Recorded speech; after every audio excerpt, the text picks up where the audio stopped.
Ivie domenu zomo. Ivie domene hwaire. Osa ayi wahia bonoma. Esa oye. Oye. Ibo hano semo. Osa nubla rekpawariwe. Igara makoni. Esako wamogudi. I bring you all greetings from Edo Progressive Indigenous Association, popularly known as Edo Indigenous Movement Worldwide.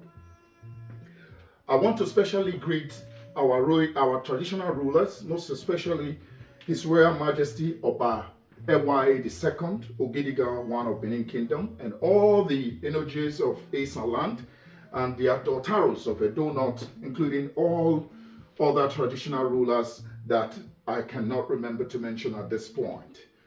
I thank you all for all your traditional assistance and for holding us on tight to indigenous values.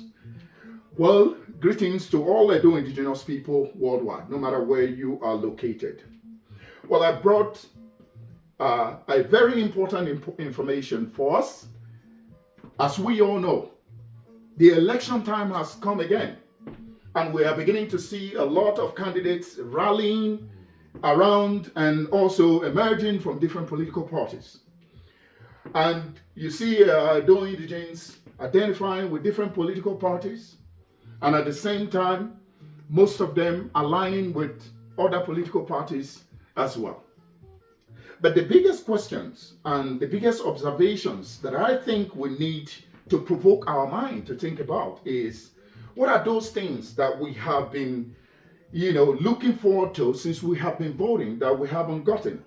What are those values that we haven't gotten? I don't think much people are paying attention to this, and it's high time that we begin to pay attention to it, most importantly as it affects you as an Edo Indigenous. Here are some of the qualities that I think you should be looking out for as an Edo Indigen. Number one, you should be looking out for the position of any candidate when it comes to indigenous empowerment. But as you all know, if you pay careful attention to the past governance, you will realize that we have had little or nothing, absolutely nothing, when it comes to indigenous empowerment programs or indigenous empowerment foundations or system or structures. It doesn't exist. And as an Edo Indigenous, which leaves you very empty and leaves our children very empty as Indigenous, because there is no foundation that is going to protect them simply because, or protect or empower them simply because they are Edo Indigenous. It doesn't exist. Well, if you want me to rate at this junction the outgoing government, you and I know that unfortunately this outgoing government has not done well at all. Matter of fact, it's almost running into minus when it comes to indigenous empowerment.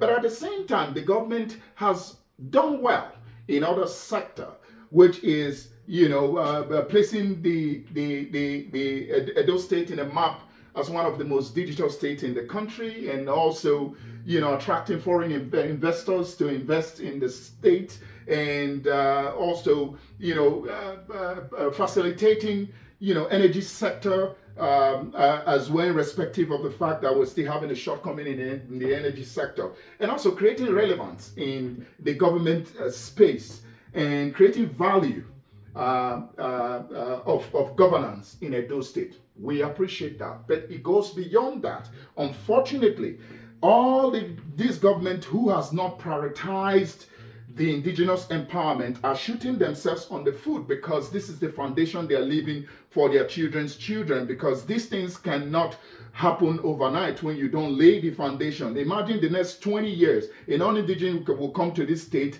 and take over all the rights and empowerment we are supposing to have. Everywhere in the world, it is obvious that there is no country, no state around the world that does not, first of all, prioritize their indigenous empowerment and also put their indigenes first before the citizens and before the non-indigenous or citizens. Then this is the time for you to look forward to that and hold that as a stronghold of one of those things that one of those requirements that you will need from your governor in order to vote for your governor, your incoming governor, or these candidates. And number two, you want to look at their previous records. Who is this person in the past? What is his attributes, and what has been his his or her, in respective, yes, his or her pre-existing records. What are their school record? What is their creativity record? What is their vision record? We want to look into this because all this will determine who the person will be when he eventually emerge as a governor.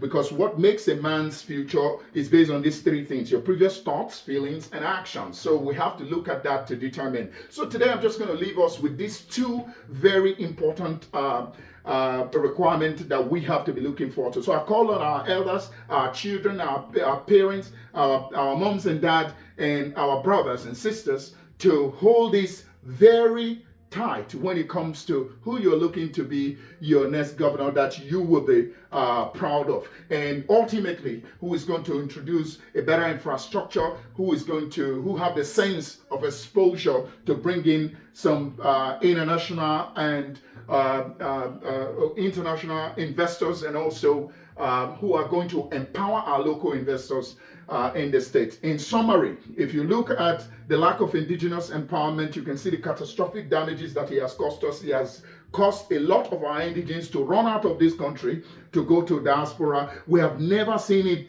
though indigents run out of the state like we have seen for the past 8 years. Matter of fact, the rate of which Edo people are leaving, it has never been recorded ever before. So all these are happening because the indigenous empowerment is absolutely zero on this outgoing administration. So we're expecting all of us to rise up this time and hold our voters card as our sword to voting the next person who will slit in indigenous priorities, our contractors. We have professionals home and abroad. We have scientists. We have agriculturists. We have economists. We have construction workers. They are everywhere as indigents. Why prioritizing non-indigent contractors to come and work for us in our state? So this will not happen again, and we the indigents will not allow it because we have too much professional to be settling for non-indigent. So all these are factors. I'll be speaking to us